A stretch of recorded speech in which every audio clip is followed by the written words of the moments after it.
चल लेट हो रहा है हमें। क्या आप लोग ब्रिज पालन करके बेटी हो? हाँ, लेकिन तुम कौन हो, क्या काम है? मेरे पापा आपके पापा के अच्छे मित्र हैं। एक बार मिलना था अंकल जी से मैं। तुम अभी नहीं मिल सकते उनसे क्योंकि वो अब इस दुनिया में नहीं रहे। क्या मतलब? लास्ट ईयर उनका एक रोड एक्सीडेंट में देहांत हो गया है। पर तू कौन है और तू हम दोनों को कैसे जानता है? मैं आप लोगों के बारे में जानता हूँ। मैंने पहचान लिया आप लोगों को। आपके पापा हमारे पापा से हमेशा बात करते रहते थे आप लोगों के बारे में, तो मैंने देखते ही पहचान लिया कि आप ही दोनों होंगी उनकी लड़की। क्या नाम है आपके पापा का? शत्रुघ्न पांडे। सुजीत मेरा नाम। ओह, तो तुम सुजीत हो।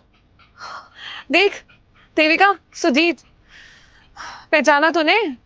मिली नहीं है ना, लेकिन पापा ने तो कई बार बताया था इसके बारे में। याद आया कुछ? सुजीत। अच्छा, तो ये वो सुजीत है जिसे पापा ने आपके लिए पसंद किया था? हाँ।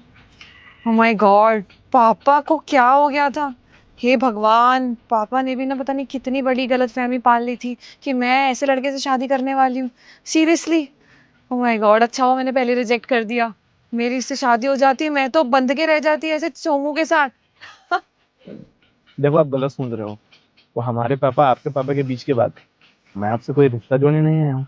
बहुत अर्जेंट था हमें अंकल जी से मिलना, इसलिए मैं यहाँ पे आया। अच्छा ही हुआ कि तू यहाँ रिश्ता जोड़ने नहीं आया। अगर रिश्ता जोड़ने आता तो मेरे से और बेइज्जती करवाता तू। वैसे भी पापा तो अब रहे नहीं, यहाँ पे सब कुछ मैं संभालती हूँ।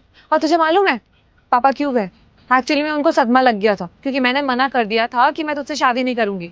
उन्होंने तो पता नहीं अपनी दोस्ती यारी निभाने के चक्कर में अपने दोस्त से वादा कर दिया कि मेरी बेटी तो तेरे घर ही जाएगी। लेकिन मैं भी समझदार हूँ, बड़ी हूँ, और ये 21st सेंचुरी में मॉडर्न जमाने की लड़की को आप किसी के साथ भी ऐसे ही बांध दोगे, ये तो गलत है ना। मेरे भी कुछ राइट्स होते हैं और डेमोक्रेटिक कंट्री है ये, जहाँ पे लड़की खुद डिसीजन ले सकती है कि उसका जीवन साथी कैसा होगा और कैसा नहीं। पापा ने तो पता नहीं अपनी जुबान दे दी और वो जुबान के पक्के थे। वो मानने के लिए तैयार नहीं थे और मैं भी उनकी जिद्दी बेटी थी। मैं कैसे उनकी बातें मान लेती? मैंने तो मना कर दिया, मैं नहीं करूंगी तुमसे शादी। दीदी, आपने ना बिल्कुल सही किया इस इंसान से शादी ना करके। एक बार आप इसको देखो तो ऊपर से नीचे तक ड्रेसिंग सेंस नाम की कोई चीज नहीं है इस बंदे के अंदर। उसका हाथ देखो, धागा एंड ऑल दैट, ये सब बांध रखा है। मुझे तो लगता है दीदी ये ना कुछ वहमी इंसान है।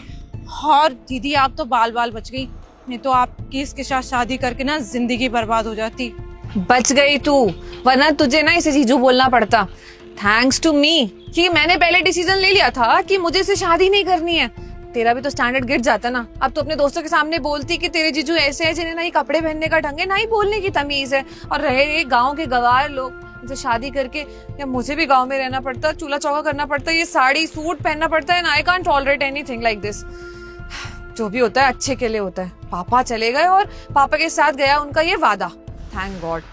और हाँ तुम सुनो, तुम्हारा मेरा कोई रिश्ता नहीं है। मैंने तुम्हें कुछ अपना माना ही नहीं है कभी भी। पापा चले गए और साथ में वो चला गया वादा भी। तो मेरे कोई नहीं लगते हो तुम, इसलिए तुम भी उल्टे पैर वापस चले जाओ। अरे गलत सोच रहे हो आप मेरे बारे में। एक्सक्यूज मी, कोई गलत नहीं सोच रही हूँ मैं। अच्छे जानती हूँ तुम जैसे लोगों को। मेरे पापा तो भोले थे जो तुम्हारे पापा की बातों में आ गए, लेकिन मैं भोली नहीं हूँ, बहुत चंट चालाक हूँ। आज के जमाने की लड़की हूँ, तुम जैसे लोगों की बातों में नहीं आऊंगी। तुम चुपचाप से यहाँ से निकलो, निकलो अभी क्या, अभी नहीं तो गार्ड को बुला के धक्के मार के निकालूंगी। नहीं, मैं बस चाह रहा हूँ। दीदी आप तो बाल बाल बच गई, नहीं तो इस इंसान के साथ शादी करके ना आपकी जिंदगी बर्बाद हो जाती। और तेरी इतनी औकात नहीं है कि तुम मेरी दीदी से शादी करे। आ गई बात समझ में? सच में he spoiled my mood। जाएगा? वैसे मैं एक चीज बताना चाहता हूँ आप लोगों को। आपके पापा आप लोग पे बहुत गर्व करते थे। आप लोग को हमेशा बेटे की तरह पोस पाल के बड़ा किया, ये चीज तो आपको पता ही होगा। और आप लोग क्या किए अपने पापा के लिए? आप दोनों ही मिलकर उनका जान ले लिए। ये चीजें मुझे पता नहीं था। अच्छा हुआ कि मैं यहाँ पे आया। मेरे पापा भी आखिरी सांस लेते हैं और उन्होंने सबसे जरूरी ये समझा कि वो अपने आखिरी वक्त में अपने दोस्त के साथ में रहे। और उनको तो ये चीज पता भी नहीं है कि उनके दोस्त चल बसे। और अच्छा ही हुआ, वो अगर जिंदा रहते तो ये चीजें देख नहीं पाते। इतना बदतमीज हो आप लोग, इतना मेहनत किए थे वो आप लोग के ऊपर, एक बेटे की तरह पाले थे। तब ये नहीं सोचते कि तुम लोग लड़की हो, और तुम लोग क्या की उन्हीं के जान ले ली। चलो अच्छा ही हुआ। और ये बहुत अच्छा हुआ कि हमारा तुमसे रिश्ता नहीं है, क्योंकि तुम अपना घर तो खराब कर चुकी हो, साथ साथ हमारा भी घर खराब कर दिया। मैंने आज तक कभी कुछ इसलिए नहीं बोला क्योंकि हमारे पापा आपके पापा दोनों अच्छे मित्र थे और वो दोनों खुद डिसाइड किए थे कि हम एक दूसरे की लड़की से शादी करा देंगे। हम आपके पापा का और अपने पापा का भी आज तक कदर करते हैं। हमारे पापा जो डिसीजन लेते हैं वो चीज़ हम करते हैं। उनके खिलाफ कभी नहीं गया।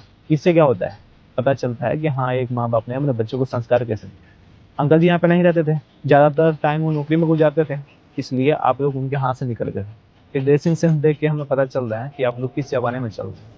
ये जो नया नया जुनून है ना, कुछ टाइम में ख़त्म हो जाएगा। जब आपके जेब से पैसे चले जाएंगे, आपका जो पार्टनर है वो छोड़ के चला जाएगा, फिर दुनियादारी का समझ में आएगा। अच्छा फैमिली मिलना बहुत बड़ी चीज़ होती है, और मैं भी नहीं चाहता हूँ कि आप लोग हमारे फैमिली के साथ में जुड़ो। मैं यहाँ कोई रिश्ता जोड़ने नहीं आया था, वो तो पापा का जिद था कि जा मेरे दोस्त को बुला के लेके। और आप क्या बोल रही थी कि मेरे औकात के बारे में आप जज नहीं करो। मेरे औकात के बारे में आपको नहीं पता है। अच्छे खासे घर से हूँ मैं, माँ बाप का इकलौता संतान हूँ मैं। पापा मेरे आर्मी से रिटायर हैं। उसके बाद आने के बाद में गांव का सरपंच है, और खुद गांव वाले ने उनको चुना। ना ही पैसे की कमी है, ना ही प्रॉपर्टी। तो अब किस चीज़ का अंतर दिखा रहे हो हम। और हाँ बात ड्रेसिंग सेंस का, आपसे अच्छा कहीं ड्रेसिंग सेंस आता है मुझे। आप मुझे मेरी हैसियत में दिखे, मुझे पता है आप लोग के बारे में। आप लोग अपने जब माता पिता के नहीं हुए तो आप हमारे क्या हो सकते। और रहा बात यहाँ रुकने का, तो एक तो मैं खुद नहीं रुकूंगा, क्योंकि आप लोग के दरवाजे पर अगर मैं रुकूंगा तो बीच में बेइज्जती मेरी हो। आया बात समझ में। हाँ, तो हमें भी कोई ज्ञान सुनने का शौक नहीं था, खड़े होकर हमारे सामने ज्ञान बोल रहा था। चलो दीदी, पूरा मूड खराब करके रख दिया इसने।